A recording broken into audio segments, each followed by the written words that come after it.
Welcome to the Dynasty Dugout Show, a podcast covering all things minor league baseball. Get a front row seat to the action with everything you need to know about the future stars of Major League Baseball. And now, here's your host, Chris Clegg. Good afternoon, and welcome to the Dynasty Dugout Show. It is Wednesday, February 14th. It is Valentine's Day. We're live talking Marlins prospects. We're talking a potential Edward Cabrera trade, which is quite interesting. What are the Marlins doing? Where are they going with their organization and team? And all the good things we're going to talk about. So thank you for being here. If you're visiting with us, several visitors in the room, if you would consider creating an account here on Playback completely free, and you can chat in the chat room. It benefits me in a great way as the room grows. So we're going to talk all things Marlins. I know our guy Upper Beck is very excited to talk Jacob Berry, his favorite prospect that he saw in the Arizona Fall League. I know Beck's very excited for the Berry talk. We'll get to Noble Meyer here in a second. He is one of their top guys. Let's talk about this potential trade to get started. Last night, or late last night, it kind of surfaced that the Marlins were shopping Edward Cabrera to the Pirates. It's an interesting deal. The Pirates organization has some talent, but none of that big talent is going to be going to Miami in this potential deal. So it'll be interesting to see how this shakes out. There have been a lot of rumored players. The original proposal or rumor per se was Braxton Ashcraft, Ji-Hwan Bae, and then one of Mitch Jebb or Jun-Seok Shim. And that would be with Edward Cabrera and another player going back to Pittsburgh. I've talked a lot about Cabrera. I am personally not that big of a fan of Edward Cabrera because he can't throw strikes and he can't keep guys off base via walk. The stuff is pretty interesting with Cabrera. I think that there is potential here. The Marlins have a really good MLB pitching development org, but yet we haven't seen Cabrera take that step that he needs to, especially with strike throwing. So I'm wondering, what can Pittsburgh unlock? What does Pittsburgh see? Yes, he has the arsenal. He's got the stuff. But what does Pittsburgh think they can unlock in Edward Cabrera as a starting pitcher? Because my sense has always kind of been that Cabrera would be moving to the bullpen in Miami sooner than later due to the arms that are coming through Miami's system. And we'll talk obviously about those arms. They've got Max Meyer coming back from Tommy John. They drafted two high-end arms in this summer's draft. So all those things are kind of interesting. It all leads me to believe that Cabrera may have been on like his final leg as a starter in Miami. And that's kind of the sense I get here, that they want to trade him, especially considering Meyer. We don't know exactly when he'll be ready to be back in that rotation. Trevor Rogers has been pretty up and down. The Marlins farm system does need some work. And obviously we're going to talk a little bit about that today, but we'll see what the final return is in this deal. I do like Jun-Seok Shim. Penny, he does come over. He's got some really good traits in his arsenal, especially with that fastball. So it kind of leads me to believe that Shim could be one of the major players in this trade, even though he's not highly ranked. Mitch Jebb was a draftee this year by the Pirates. High field to hit. Not a lot of tools across the board, but he does have a really strong hit tool. Nick Gonzalez could be a possibility. We know that the Marlins love their second baseman, and Nick Gonzalez fits that bill perfectly. Kind of a post-type guy at this point. And Nick Gonzalez is fine. He's not the top draftee that he once was, and that that hype that he got when he was drafted. So that'll be interesting to see how things shake out in this deal. It seems like everything's kind of there at this point. It's in place. We're just trying to nail down the final names. And there's so much smoke, it seems like, that this trade does end up happening. So let's talk the Miami Marlins farm system. I will link the write-up from the site in the chat down here. You can follow along as we talk through the system. I dropped it in the chat here. I'll share this screen as well. We'll get some video when we come across some prospects. There's some good video on as well. But starting at the top, we have Noble Meyer. That was a question, the first question in the chat. Any thoughts on Noble Meyer from Baseball 27? Yes, I have lots of thoughts. Yeah, if you want to drop any question in the chat, you feel free to do so. I think you do need to be logged in or be a member to chat. So if you're a visitor in the room, feel free to make an account and you can chat along with us, ask any questions. I'll be happy to answer those.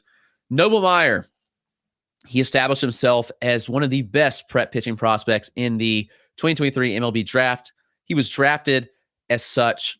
The Marlins, I believe, played completely into their strength of pitching development and took Meyer in the first round. When we look at the arsenal, honestly, I get a lot of like early Mick Abel vibes. Like this is what I kind of see in this arsenal. And this not a bad thing. Like Mick Abel, when he was drafted, had all the talent in the world. He just hasn't been able to really put the command together. But Meyer, 18 years old, in his pro debut, sinker set around 95, averaged 17 inches of horizontal run. This is right in line with all the prep data that I had on him from combines and from showcases and that sort of thing. He's set in the mid-90s. The sinker has really good movement to it. It has good depth. The velo comes really easy. And honestly, like I think that this frame could add even more. You look at a 6'5", 185 frame, and there is a lot to like in the potential to add velocity here.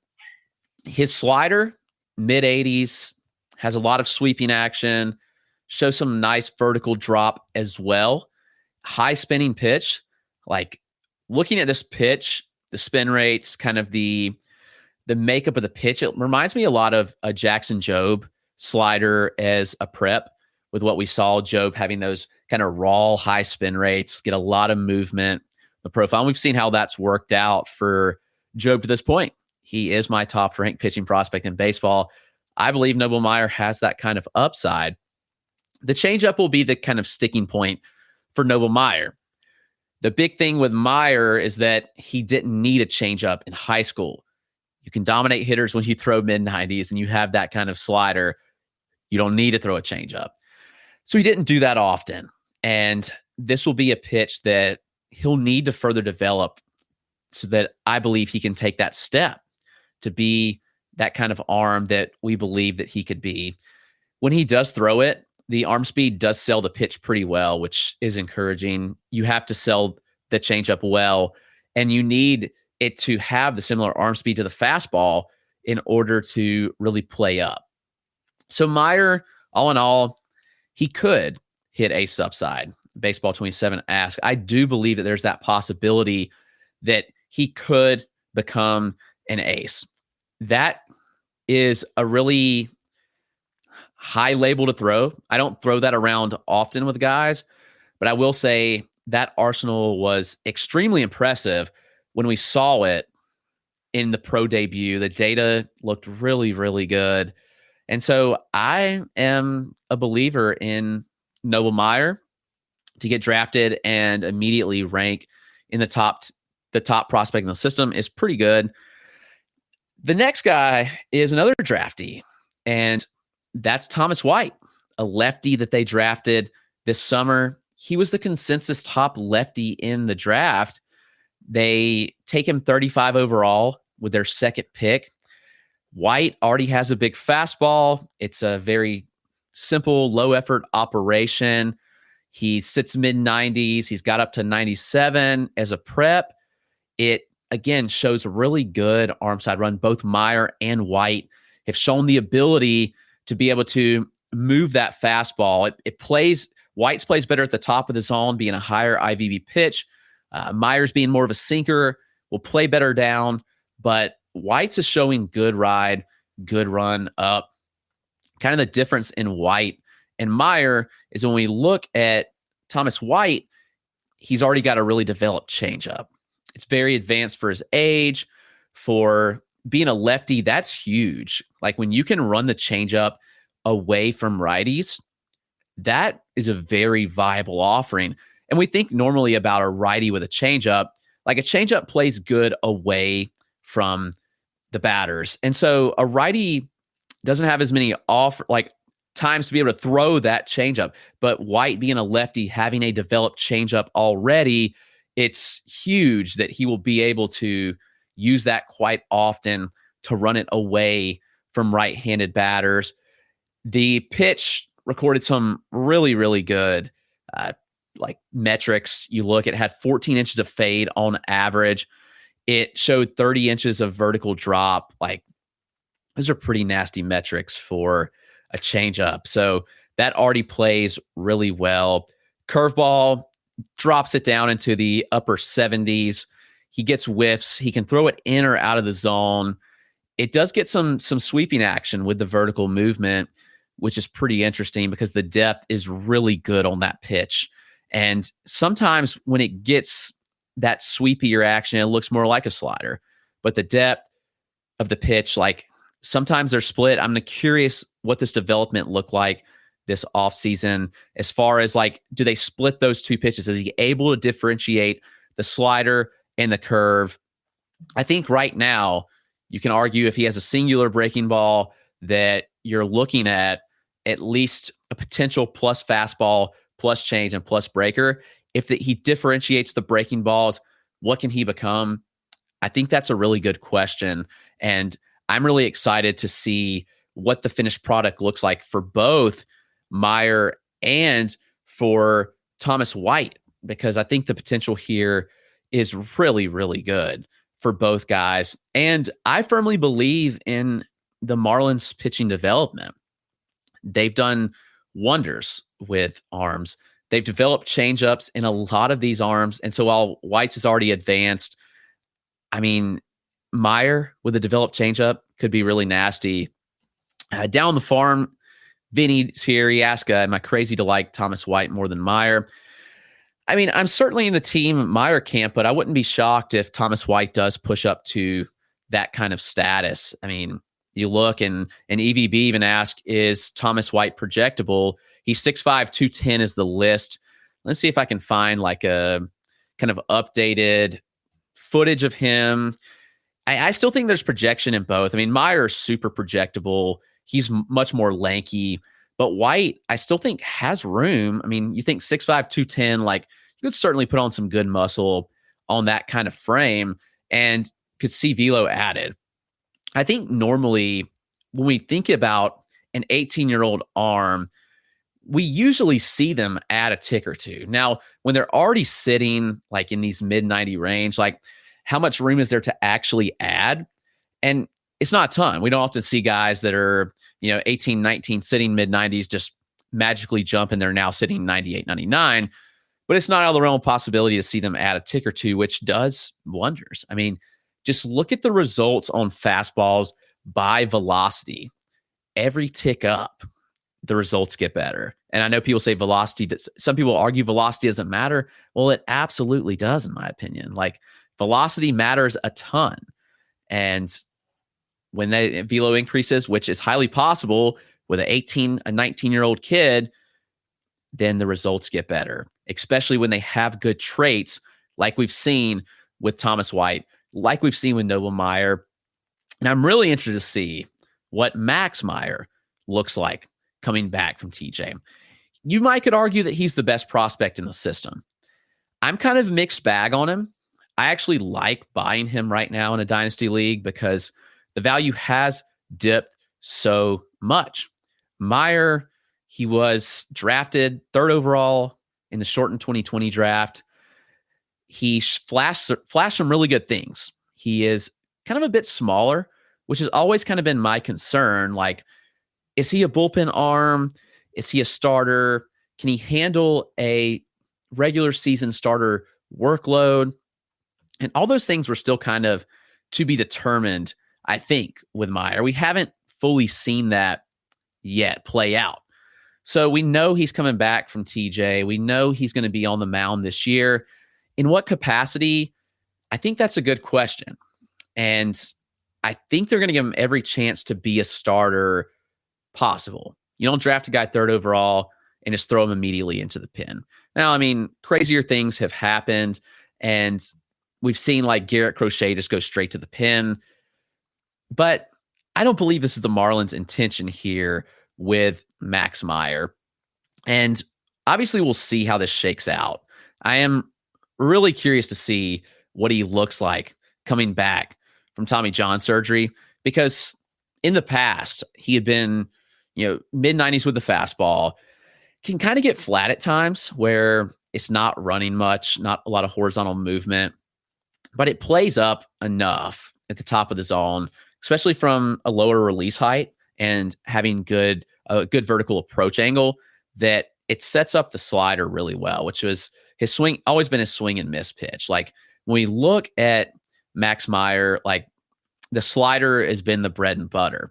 And I think the interesting thing is, like, does he fully develop a changeup? I still think that question is to be determined. Here's a little bit of his pro debut I'll share on the screen, and we will kind of talk a little bit more about his arsenal.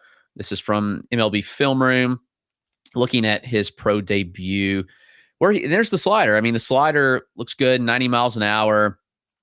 It kind of fluctuates velocity a little bit. Fastball located up at 95. There are good things to like here. I think that the changeup will be the big sticking point of development for Max Meyer. When all is said and done, can he throw the changeup enough and at a high enough level to be a high-end starting pitcher? And I think that question still needs to be answered, especially this year. We'll kind of see, what does the arsenal look like from Max Meyer? Because when he's healthy and when he's throwing it, it's flashed some interesting traits. I mean, 15 inches of fade is really solid from a changeup. And that's what we've seen from Meyer in the past. And then that slider, when it's on, when he's really snapping it off, is a really, really good pitch. Like I said, that's the whiff pitch. The fastball sets it up well. Meyer's got the potential.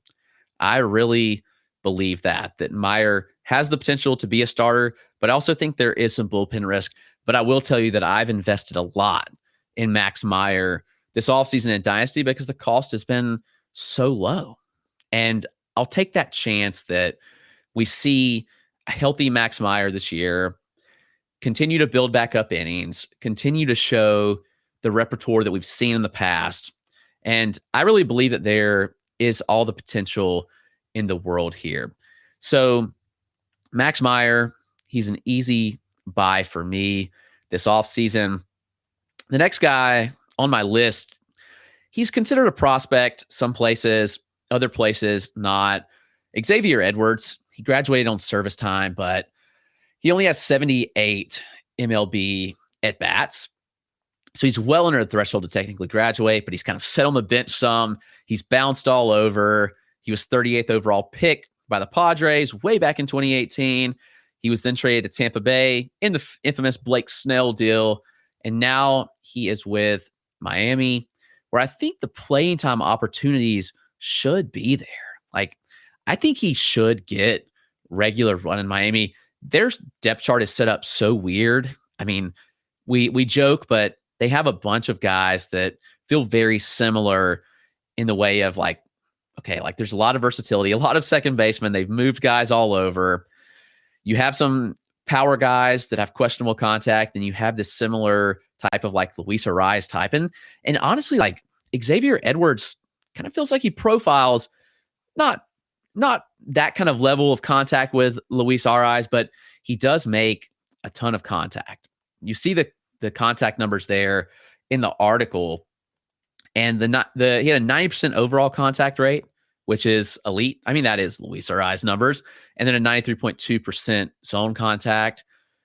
Pair that with a 26% chase rate, which is much better than average. Those are really good traits. I think the question mark with Xavier Edwards is kind of power does he get to? You see the exit velocities, 85.7 average exit velocity, 98.1 ninth percentile. The ninth percentile is like very bottom of the bucket number. And then when we think about like the average exit velocity, it's pretty low as well from an average standpoint. So that would be something to look at too. I'm looking at the lowest qualified from last year, and 85.7 would put him 8th worst in all of baseball, right around like Geraldo Perdomo, Bryce Terang, those type of bats. So you kind of know what you're getting here with Edwards. He's got speed, which is he hasn't really stolen like at the elite rates that you kind of think that he would have, but he is a safe contact hitter. I think he steals bases. How many home runs does he get into? I don't know. I think that's a major question mark, but kind of know what you're going to get with Xavier Edwards. And if all said and done, like I said, a peak outcome could be like 310, 40, and 10 might be a stretch, but he's not a finished product. So that's still something to keep an eye on with Xavier Edwards. Here's Beck's boy, Jacob Berry. Berry, he was quite hyped coming out of LSU, and for good reasons. I mean, Berry did some really good things in his collegiate career, but drafted 6th overall, he certainly has not really lived up to that hype.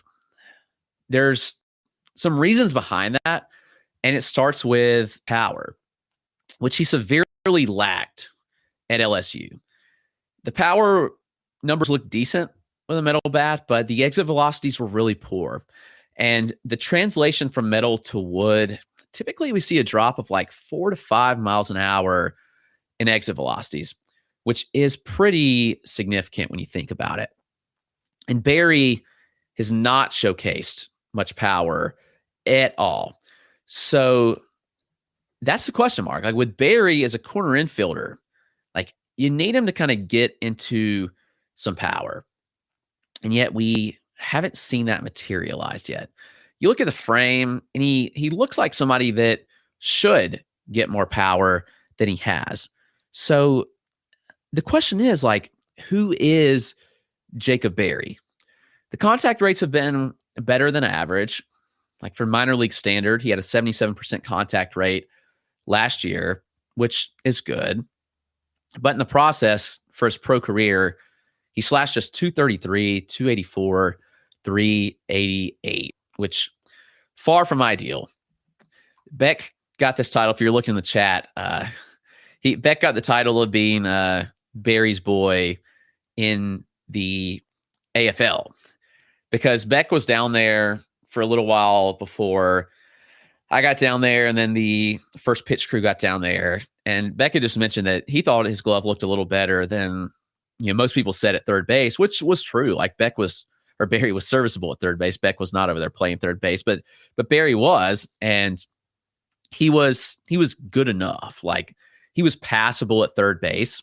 Whether he sticks there or not, I think that's still a question mark. Probably still a below average defender at third base. May have to shift to first, but I'm just concerned because this profile, if you're looking from a dynasty standpoint, like, what does that look like? How does this profile produce? Like, the power's minimal. At least you want really solid OBP numbers, contact numbers, like a Nolan Chanuel if you're not going to hit for power at the corner. But Berry doesn't even do that. Like while the contact rates have been good, I don't think he's done enough to say like, okay, like this is a profile that can excel without the power. I mean, 9 home runs between 2 stops last year. And yes, I will acknowledge that playing in Miami's high A in I don't remember exactly what league that is, but Beloit is early in the season, that's specifically a really pitcher-friendly environment. But still, Barry didn't even show good plate discipline there. 287 OBP, 4.6% walk rate, not ideal. And even in Double-A, just a 301 OBP. And this was post the tacky ball being gone from the Southern League. So that obviously is not great. EVB says, does he make the majors? I feel like that the Marlins almost like have to push him to the majors because like you draft him so high and you want to at least say like, oh, he made the majors kind of thing. And yeah, I know that sounds really stupid, like to even say, but it's kind of a real thing. Like you spend a 6th overall pick on a guy and you at least want to check the box that he made the majors. So, I don't think it's crazy to say that he makes the majors. What kind of role it's in, I still say that's probably to be determined, but Barry does not excite me a whole lot for fantasy purposes. And then when you think about him being the 5th overall prospect in the system, okay, like we see we're getting pretty thin pretty quick, which is why I think a trade with Pittsburgh would be really good, because I think there's some guys that they mentioned that could immediately vault in this top 5, because I have Troy Johnston as the 6th guy. He's an old prospect. He's 26 years old, but he did hit 26 home runs last year. He had 36 doubles, 5 triples, stole 24 bases. Johnston's pretty interesting. While the slash line looks good, I would say not so fast, like not going to be a 300 hitter, not going to be a 400 OBP guy. I just don't see that kind of profile for Johnston. The contact rates are fine, but he's so hyper aggressive. I do fear that he does get eaten up a bit as he moves up. So Johnston is one that will be an interesting one to follow, in my opinion, where like you think, man, like this guy's in the top 10 in this system, but like who else are you going to go with? I think those are the interesting things. And there are some guys that you could pick here. I'd be fine with. A lot of these guys have faded in my books, and there's some breakout potential among young guys. But for now, I mean, like Johnston, like not even in my top 500. And then it's kind of a glob of Marlins guys here. So this could go a lot of different directions. I would dare say this looks a lot different. Like you look at the top 5, I'd say the top 3 arms kind of stay the same. No, or Max Meyer will graduate. Xavier Edwards will graduate. Does Barry bump up to 3? Maybe somebody else can take that spot. We'll see. I do like Brock Vradenberg a decent bit. And he's one I'm a little bit more hesitant on, just being a first base only type out of Michigan State. But we'll see what he's capable of as a pro, because you can look at this college data in the article that I have, and it's like, okay, this dude could be something. 2023, 400, 492, 721 slash. That's pretty impressive. Again, with a metal bat, he hit 13 home runs, but the contact rate's really strong. Chased at a 17% clip, one of the lowest among all draftees. 79% contact rate, 86% end zone contact rate. You like to see all of those things. And then the power came really easy with a 91 mile an hour average EV, a 106 90th. Those were strong. We see him tick down. I think there's probably like average to above average game power here with wood bat. There will be pressure on the bat because Vradenberg is completely limited to first base only. He's 6'7", massive guy. So the contact skills really good. I think that the OBP league, like he plays up. If you're an OBP league, push him up a little bit, because there is potential here because the low chase rate, the good contact rate. I think Vradenberg's a sneaky one to make moves this year, and we'll see kind of how this plays out. And I actually want to skip down a couple who I do think has potential, and some have ranked pretty high, and for decent reason, and that's Kemp Alderman, another fellow draftee out of Ole Miss. Read that first sentence of the article, and you can kind of see why. Kemp Alderman had the highest 9th percentile exit velocity in college baseball last year, 114.6 miles an hour. That's a number that no one in pro ball touched. And I understand that's metal bat, ticks down a little bit. That's still really, really good power from Alderman. So I understand why people are pushing him high, because the power is legit. And you even see in the pro debut, like with the wood bat, he had a 110.2 ninth percentile. So still really elite power there. The average in college was 94.7. Might be 80 grade power with Kemp Alderman. But my concern is the contact rates. You look in college, 80% zone, 70% overall. And in the pro debut, that was 71% in zone and 57% overall. Small sample. So I'm not putting a lot of stock into the pro contact rates, but I still think that is worth noting because those aren't great. The college numbers themselves were kind of concerning. Big time power over hit type profile. Maybe a first base only. He's going to need to hit for power, which he can, and we've seen. But the contact concerns are the reason that he does sit a little further back for me, and I'm not nearly as high on him as most have been in FYPD rankings and even prospect rankings. I've seen him pretty high. And if the contact rates develop, then this is a really fun profile that we are looking at. But ultimately, when we look at the contact skills, and I'm like, okay, those are not there. Dax Fulton, let's go back to Dax Fulton, because I do think that Fulton could really vault up these rankings. And he was one that was kind of a pick for me to break out prior to 2023. I really like the potential with Dax Fulton. I mean, there was a lot of things in the arsenal to like. He's a big 6'7" lefty. He creates funky angles for batters. And while he's been banged up quite a bit in his career, like he had Tommy John, his senior year of high school, completely, obviously 2020 missed year anyway, but he had TJ. And it looked like that he was finally rounding the corner in 2022. And then elbow injury again ended his AA season last year after just 33 innings. I wonder if the elbow was flaring up all year. And that was the reason that he walked so many. He pitched to a high ERA. And that'll be something to watch this year. Fulton, when healthy, throws a lot of strikes. He has taller frame, gets a lot of extension. The downhill plane, like it's a two-seam fastball, which I love out of a bigger guy. I hate when organizations try to make pitchers throw four-seam when they can't. When you're throwing from a higher release point, it's just so hard to make a four-seam work up. Let these guys, these big guys, throw a two-seamer down and let it do its thing. And that's exactly what Miami does with Fulton and his two-seam. I really love it. Curveball, I think, is his best pitch. It's a 12-6 shape most of the time. Gets a lot of downward movement to it. It's a high 70s pitch. Sometimes gets into around the 80-mile-an-hour mark. And again, as we've talked about with Max Meyer, will the changeup fully develop here with Fulton? Meyer's changeup is well more advanced than Fulton's, but I do think that Fulton has the makings of a major league starter. I think this could still work out because he's shown, when healthy, the ability to throw strikes and a decent arsenal. The changeup, I think, will be a big thing for him. I'm just curious to see, like, can he stay healthy? That's one of the reasons I have him ranked a little lower, is because of health reasons.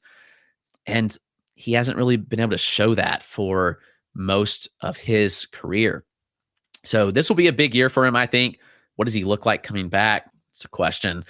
Victor Mesa Jr. had a really interesting year. He was on a heater to start the year. And, I would say heater, but through June 15th, he was slashing 270, 353, 449 with 6 home runs. And considering where he had come from, like mentioned in the article, 669 OPS in 2022, there were some things that really looked improved this year. The contact rate jumped, but then second half, or even not quite second half, but after June 15th, and then we see the tacky ball leave, like the contact rate jumps 8 percentage points, but the slash line drops pretty significantly. I do think there's still hit tool questions here. The contact was noticeably better in the second half. He's a good athlete, shown the ability to hit for some power, steal.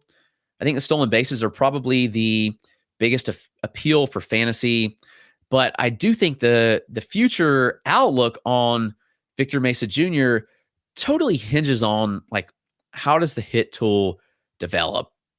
And that's still a major question mark for me. Is like, what does that get to? And we'll see if those contact strides stick that we saw in the second half, and do the results come with it? I'd say that's probably still to be determined.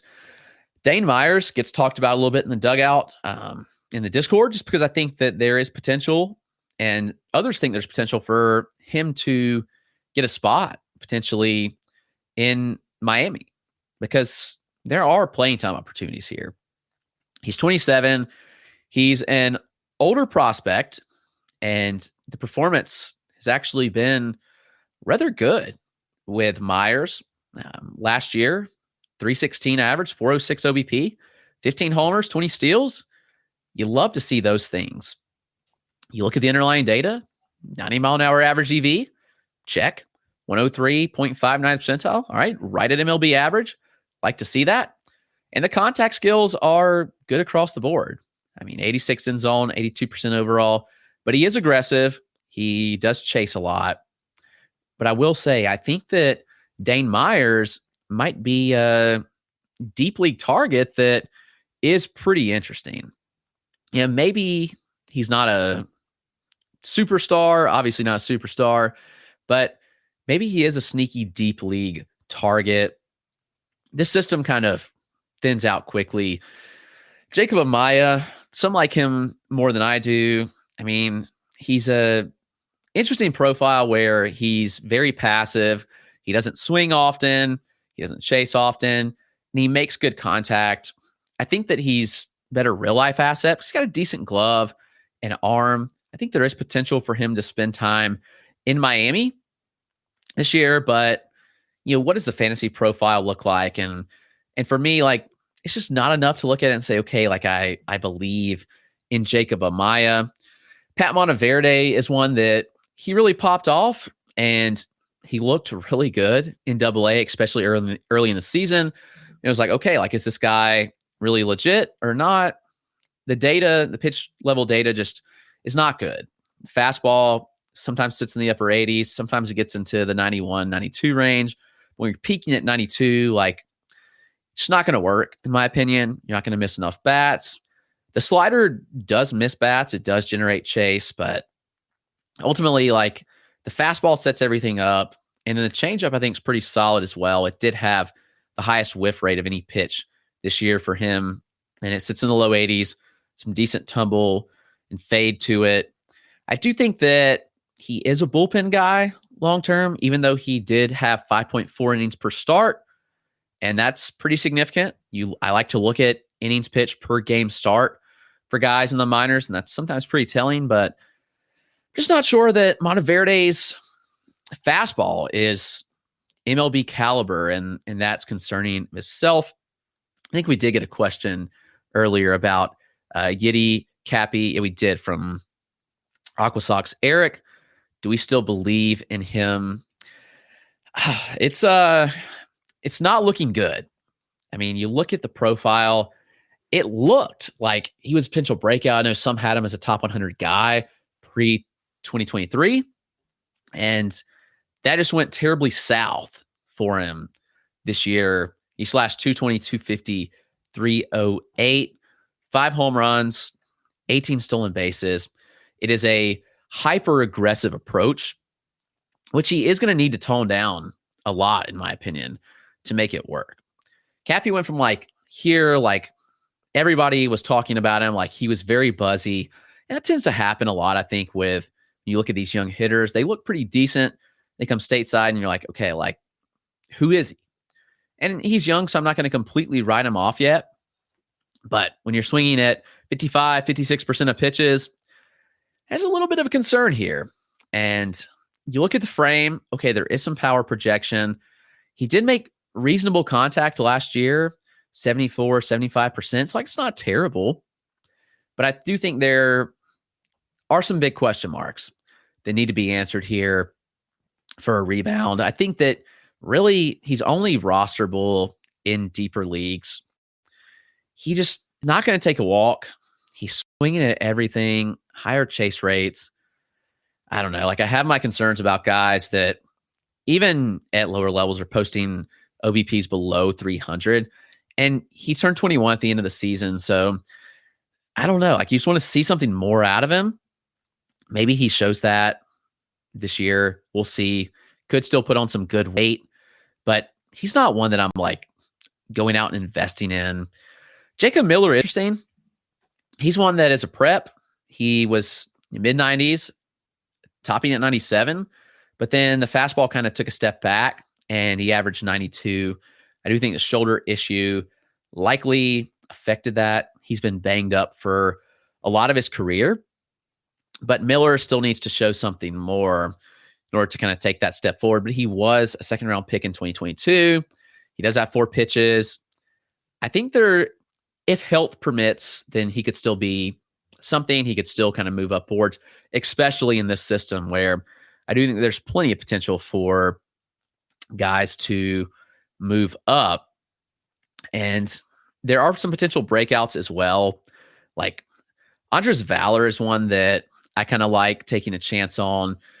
Fabian Lopez is another one. I think there's still some question marks about him, but he's an athletic switch hitter.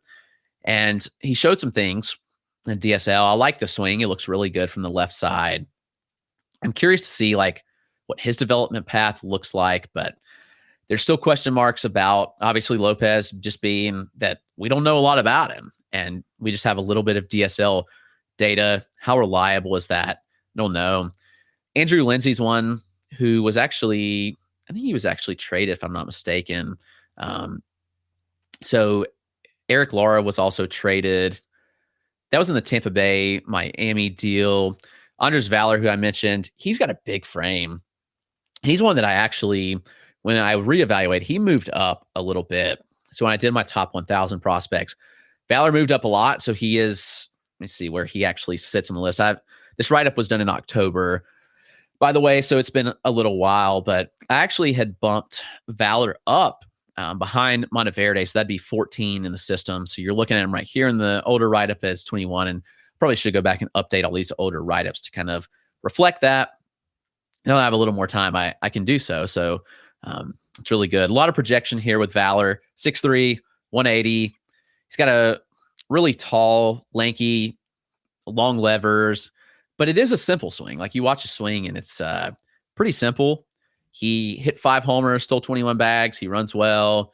He did strike out 24% of the time, which is a little higher than you want to see from guys of the DSL, but he is still young. He was the MVP of the Marlins DSL team. So I do think that Andres Valor actually is one that could vault himself up this system pretty significantly with time. We'll see him at the complex this year. We'll get a earlier look on him than we thought now that the complex level has started earlier, which is a lot of fun. We talked a lot about that yesterday. How does that affect players? All that sort of stuff. That's the Marlins system. It's not very deep. We can talk any questions that you have. I'll be happy to answer those. If there's any breakout guys that maybe you think weren't mentioned, I'll be happy to discuss those as well. But we actually did 2 not so great systems to start. I'm a little more biased towards the Brave system. I know it well. I see it like much more often. The Marlins system actually don't get many looks at all. The only looks I can get is really AAA if they come to Gwinnett or in the fall league. So actually we'll be down there spring training, so may get some spring training looks at them. So that will be fun to check out. Tomorrow is the Mets. The Mets system actually will be a lot of fun. I've got film on, like my own film on most of those guys.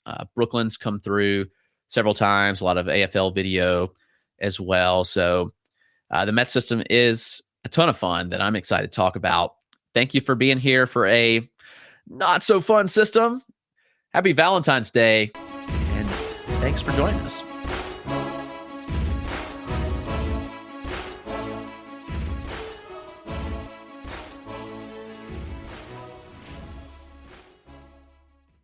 Now Taxes is 100% free when you file in the TurboTax app if you didn't file with us last year. Oh, yeah?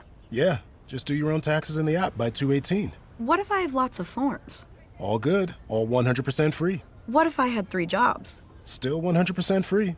What if I once saw Bigfoot? That has nothing to do with taxes, so still 100% free. Now that's what I'm talking about. Now this is Taxes. See if you qualify in the TurboTax app. Excludes TurboTax Live, must start and file in app by 2/18.